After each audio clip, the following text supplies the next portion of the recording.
ఈ పిల్ల నా కొడుకులను చూస్తాం కదా ఫ్యూచర్లో ఎలా ఉంటారో. ఒక్కడ సక్రమంగా పెరగడంలే, అందరు ఇంట్లో కూర్చొని ఫోన్ చూసుకోవడమే. అరే చిన్నప్పుడు కాస్తో కూస్తో ఎక్సర్సైజ్ చేసిన మన పరిస్థితి ఎలా ఉంటే వీళ్ళ పరిస్థితి ఎలా ఉంటుందో నేను చూస్తా. ఎక్కడికి పోతా?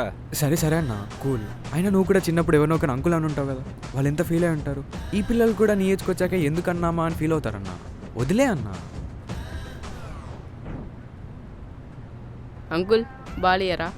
అంకులేంద్ర అంకుల్ ఎగిరిదంతా వెళ్ళి తీసుకో. నేను అంకుల్ అని పిలిచక ఇంకేమని పిలుస్తారు? ఓవర్ యాక్షన్ చేస్తున్నాడు.